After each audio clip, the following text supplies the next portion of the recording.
por conta das turbulências do mundo político, o foco da Justiça Eleitoral continua sendo a reafirmação da confiabilidade das urnas eletrônicas. Além desse, há também o desafio das influências negativas do mundo virtual, da internet, sobre a campanha eleitoral.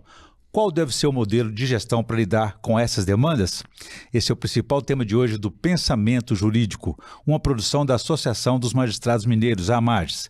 E para falar sobre o assunto, eu tenho o prazer de receber aqui o novo presidente do Tribunal Regional Eleitoral de Minas Gerais, desembargador Júlio César Lores, que tomou posse no último dia 13 de junho. Doutor Lores, obrigado pela presença, parabéns pela nova missão e sucesso aí, tá? Muito obrigado. E a você que nos acompanha, por favor, inscrever-se no canal da AMAGES no YouTube e deixe lá suas sugestões e comentários que serão muito bem-vindos. Presidente, o senhor tomou posse então em junho, nesse mês de junho, com muita disposição e compromisso. Sim. Como é que é chegar a essa presidência nesse momento de alta turbulência política do país, de Minas Gerais? Enfim, isso amplia os desafios? Qual deve ser o modelo de gestão adotado? Perfeitamente. Inicialmente agradecemos o convite. Foi um prazer. Né? E estamos aqui para, dentro do possível, trazer as informações e as contribuições necessárias. Obrigado. E principalmente, né, levar uma informação. Né? Chegar a esse momento costumo dizer, foram 36 anos de magistratura e de carreira, né? Até que chegamos à presidência do tribunal e deparamos hoje com um sistema em que as disputas estão cada vez mais acirradas e elas reclamam mais atenção da Justiça Eleitoral, elas reclamam mais, né, uma intervenção da Justiça Eleitoral, né, e os desafios não são poucos, são vários desafios. Né? Dizer que não há desafios é realmente, né, é algo bastante inadmissível, mas desafios existem para que possam ser vencidos, encarados, né, e permitir, possibilitar que as eleições sejam realizadas, né, de forma bastante íntegra. Muito bem. É uma atuação coerente com a vocação, né, da Justiça Eleitoral de promover a democracia, né, garantir a escolha popular. Mas, ainda assim, a Justiça Eleitoral tem se atualizado, avançado cada vez mais, porque não se trata apenas de cadastrar eleitor, realizar a eleição. Qual que é o alcance dessa atuação de hoje aí, nesses desafios que o senhor falou?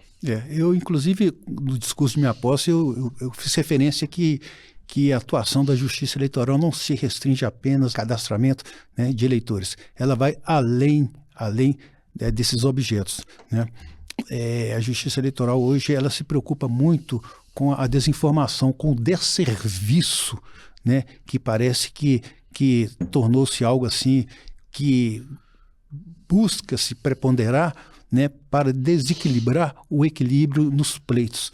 Então nós temos esse grande desafio de combater a desinformação com o quê? Com a correta informação, né? Combater o que se chama de fake news, que nós denominamos tecnicamente de conteúdo sintético, porque ele realmente causa influência na vontade do eleitor. O eleitor acha que está votando daquela forma correta, naquele candidato, que o que está vendo ou ouvindo realmente procede, principalmente quando aquela informação chega a ele de uma pessoa de sua confiança.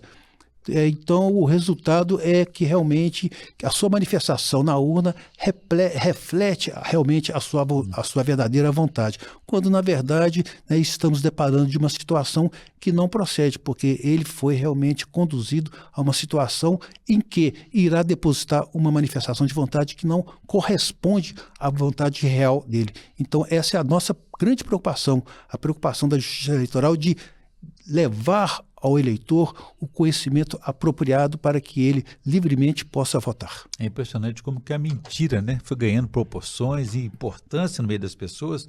E a urna eletrônica, por exemplo, tem 29 anos da criação e não é de hoje que a Justiça Eleitoral está trabalhando para garantir, mostrar que ela tem confiabilidade, que ela tem segurança.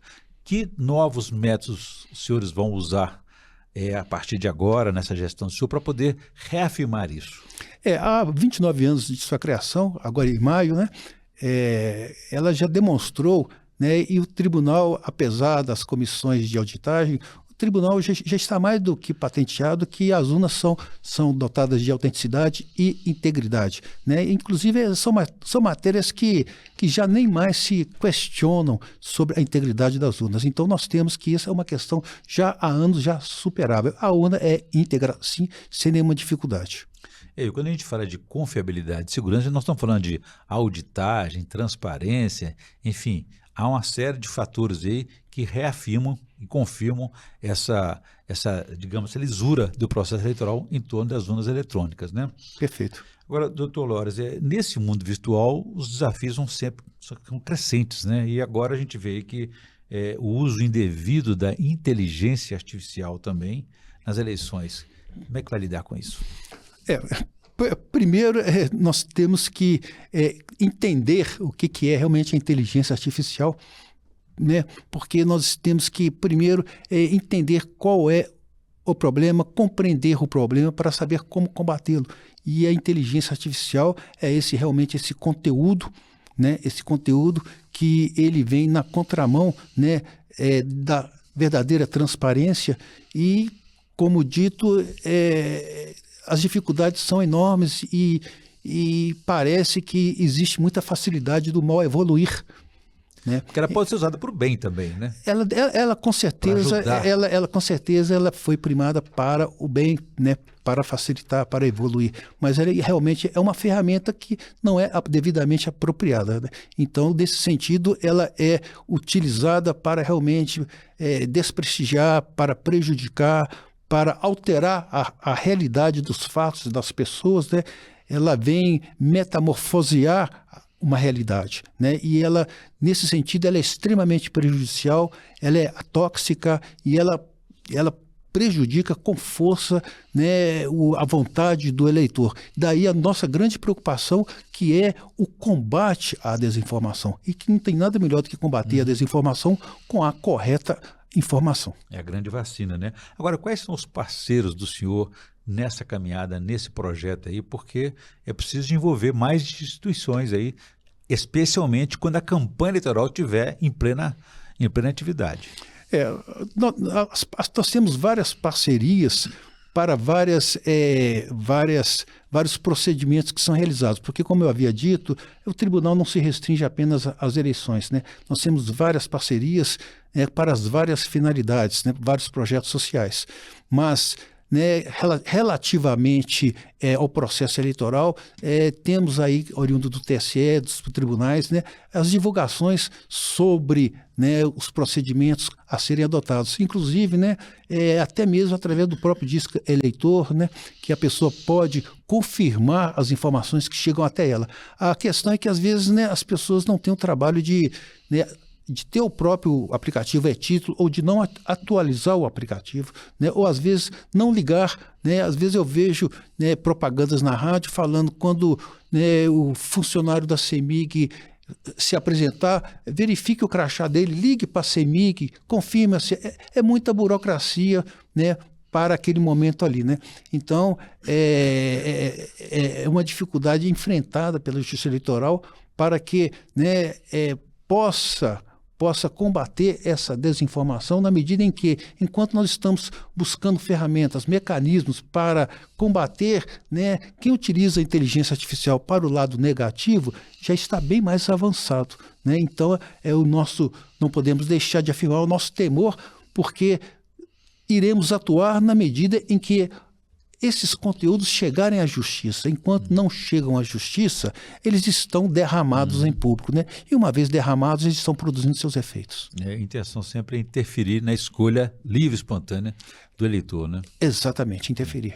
Doutor Loras, no último encontro dos dirigentes, presidentes, tribunais regionais eleitorais, né, chamado COPTREL, né, foram discutidas, apresentadas várias propostas de fortalecimentos da justiça eleitoral. Por onde passam essas propostas de fortalecimento? Bem, o último encontro do COPTREL foi realizado, se eu não estou enganado, na cidade de Bonito. Mato Grosso, né? Exatamente. Eu não tive a oportunidade de participar.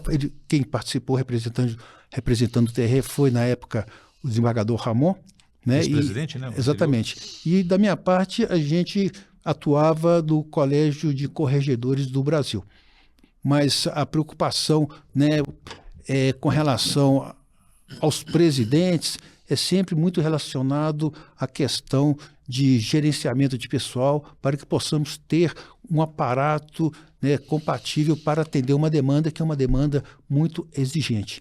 Eu costumo dizer que democracia, eleição é uma grande festa e para se ter uma grande festa precisamos ter bons produtos. Igor, o senhor acha que há necessidade de investimento em tecnologia, já que nós estamos falando de inteligência artificial, que está chegando de um jeito ou do outro, ela vai estar na nossa vida e também no nosso trabalho? Se queremos combater a inteligência artificial, temos que ser, né, inteligentes, e para ser inteligente temos que fazer investimentos. Saber usar essas ferramentas. Porque né? senão nós estaremos, né, combatendo a inteligência com pedras. Né? Exatamente. A pedra lascada, por exemplo. Né? E pedaço de pau. Doutor Loures, mas agora muitas dessas propostas, até que envolvem a justiça eleitoral, estão sendo discutidas lá no Congresso Nacional. Isso pode impactar a atuação da justiça eleitoral. O senhor está avaliando isso já? Essa questão de matéria eleitoral, essa legislação eleitoral, a lei das eleições, a 6.504/97, são matérias que estão frequentemente em discussão. O que mais se tem são propostas, né, de projetos de lei ou de emendas, né, buscando atualizações ou mudança de modelos, né, muitas alterações no que tange ao fundo partidário, mas são questões que são, né, democraticamente debatidas perante os parlamentares, né, e a Justiça Eleitoral, né, cabe apenas ao final, uma vez, né, sancionada, dar-lhe o necessário cumprimento. Enquanto isso, nós ficamos somente na expectativa acompanhando. Mas deveriam ouvir mais os juízes, as juízes eleitorais que conhecem, têm a expertise de conhecer esse processo. Né? Os parlamentares têm as comissões dotadas por juristas profissionais, né, e também a própria sociedade que interfere, que participa efetivamente, né? Então existe uma verdadeira audiência onde ali realmente os parlamentares irão formar convicção para, né, perante as suas bancadas, sustentar ou não seus posicionamentos. Mas, né, até então, né, a participação do magistrado, ele deve se restringir mais ali ao gabinete, né, nas decisões, né, no cumprimento da lei. Isso, obviamente, sem perder de vista também a sua importância, a participação na sociedade, porque ele não é somente um convidado de pedra que tudo assiste e nada faz. Muito bem. Presidente, vou fazer um pequeno intervalo. Gostaria que no próximo bloco a gente falasse um pouco mais sobre essas outras propostas aí de ajustamento, de ampliação e fortalecimento da Justiça Eleitoral no Congresso Nacional. A gente volta em instantes.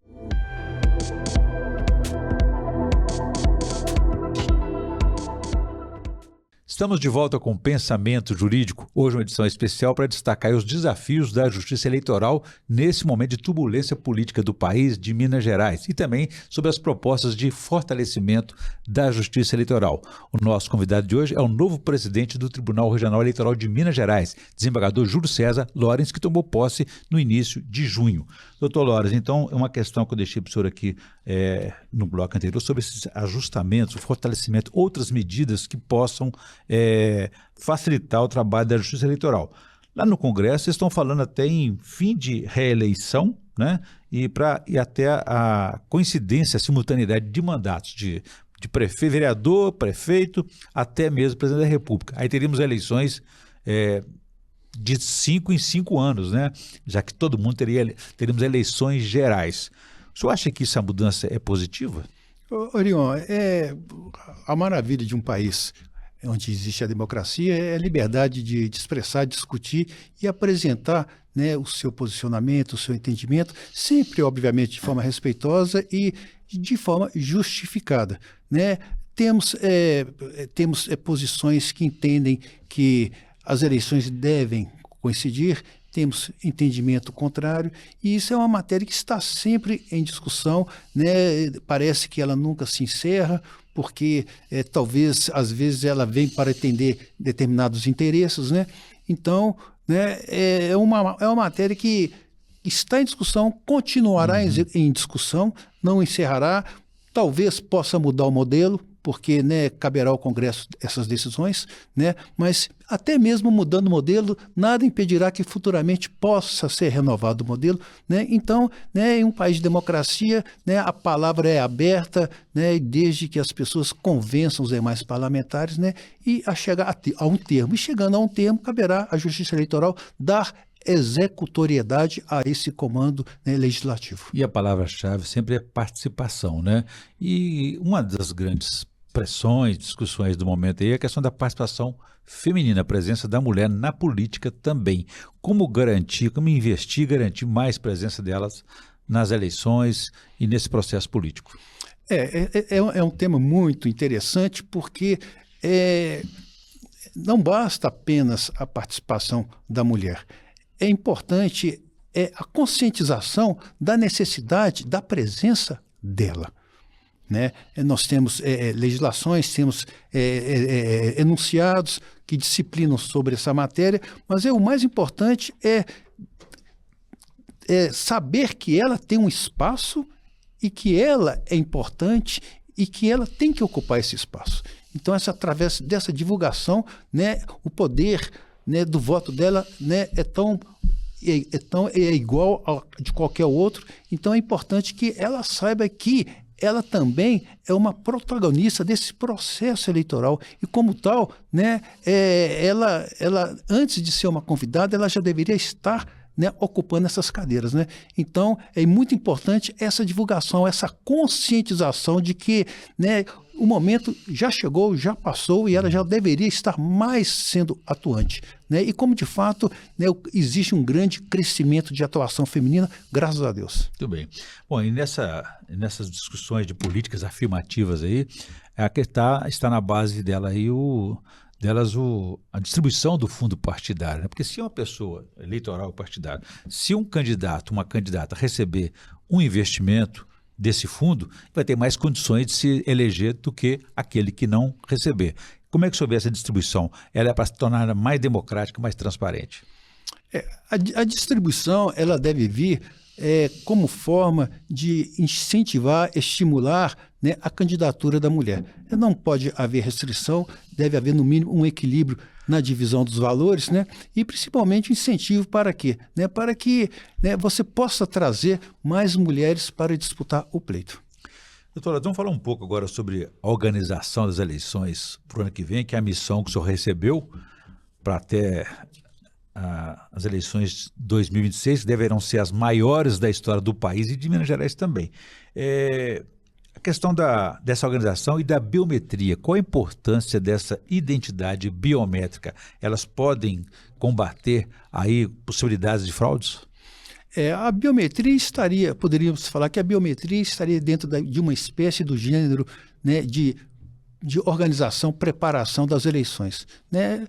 A biometria, todos nós sabemos, e até aproveito a oportunidade para quem está nos acompanhando, para refletir, para verificar se fez a sua biometria, porque ela realmente ela é importante, é necessária, ela é imprescindível, porque ela reforça o que já é seguro. E nada melhor do que um reforço, né? Porque ela torna o processo eleitoral mais seguro, né? A Justiça Eleitoral terá certeza que aquela pessoa que se apresentou e que se identificou através da digital realmente é ela mesma. Então, né, a biometria definitivamente inibe qualquer possibilidade de qualquer ilícito, né, no campo eleitoral, né? E também evita, eu costumo dizer, às vezes o que raramente acontece é o voto cruzado, de uma pessoa inadvertidamente votar no lugar de outra e depois a outra chega e quer votar, não pode porque já votou. Então, às vezes, para buscar uma solução ali pacificadora, às vezes então ela vota no lugar da outra. Bem, não está correto, mas no final, né, duas pessoas acabaram votando, né? Mas a biometria realmente é um grande desafio, porque existe a necessidade de conscientizar as pessoas de que, né, nós temos que nos levantar, nós temos que levantar da cadeira, temos que ir ao cartório, temos que atualizar, porque não é uma tarefa somente da Justiça Eleitoral, né? Seria muito cruel falar, isso é assunto da Justiça Eleitoral, deixa que eles resolvam. Não, né? Isso é ato de cidadania, de contribuição, porque o eleitor ele participa dessa grande festa, né? E a sua contribuição vai representar uma segurança maior para a votação. E nós contamos, né? E aproveita esse espaço, nós contamos para quem está nos acompanhando aí, né, que se não fez, faça, até mesmo porque, né, as pessoas gostam de fazer na última hora, e na última hora sabemos, né, que o evento mais do que conhecido são as filas, né? Então, vamos adiantar, vamos agilizar, vamos aos cartórios e fazer biometria. Não é demorada e esse momento é bom porque os cartórios estão vazios. É uma medida importante que até foi interrompida pela pandemia, né? Estava num crescente e agora retomando. Foi interrompida na pandemia e depois foi interrompida para o processo eleitoral especificamente, Exatamente. com o fechamento do cadastro no dia 6 de maio de 2026. Além dessa importante medida, que outras estão sendo tomadas para essa organização das eleições do ano que vem? Recadastramento, por exemplo, está na agenda? Orion, desde que a gente encerra uma eleição, a gente já juntando os papéis, procedendo à leitura das atas dos mesários, a gente já começa a avaliar qual foi o quadro naquela sessão, fazemos uns estudos, pesquisas sobre o comportamento desse processo eleitoral para sempre buscar o seu aprimoramento, né? E tenho dito que um dos fatores preponderantes para o sucesso de um pleito, e graças a Deus Minas tem demonstrado esse sucesso, é a preparação constante, não somente dos mesários, como também dos juízes eleitorais, né? Que, né, eu costumo dizer que um machado para cortar bem, ele tem que estar sempre bem afiado. É a capacitação, né? Então, dentro desse processo, né, de eleição para 2026, nós, desde 2024, já estamos revendo o que foi feito, onde podemos melhorar, né, onde podemos atualizar, né, já estamos vendo as questões das urnas, as substituições das urnas, né? Então nós estamos em constante processo preparatório, mesmo antes do calendário eleitoral, para, né, aguardar a realização da grande festa que é a democracia, né? Então nós estamos aí bastante atentos em todos os detalhes. Capacitando e atualizando, né, Capacitando e atualizando e com muita frequência. Muito bem. Agora, no início desse mês de junho, a Justiça Eleitoral anunciou o cancelamento de títulos eleitorais no país. 5 milhões, aqui em Minas Gerais, coisa de 491 mil. O que representou esse cancelamento? Está dentro da expectativa geral? Ou quem são essas pessoas? Além, naturalmente, infelizmente, daqueles que morreram, né? Minas tinha, antes do cancelamento, pouco mais de 16 milhões de eleitores, né? Como diz a ministra, felizes eleitores, porque têm a liberdade, né, de votar, né, com tranquilidade, né? Com essa depuração, com essa revisão cadastral, os eleitores que não atenderam ao chamamento, e chamamos de diversas formas, né?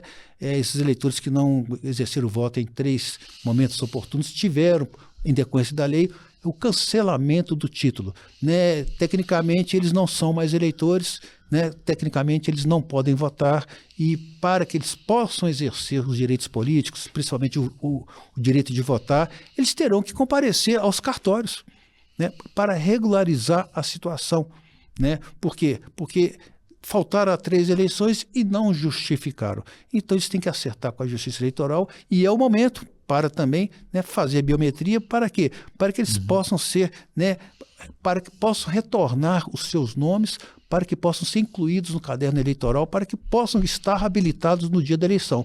Porque quem assim não proceder, não irá votar nas eleições de 2026.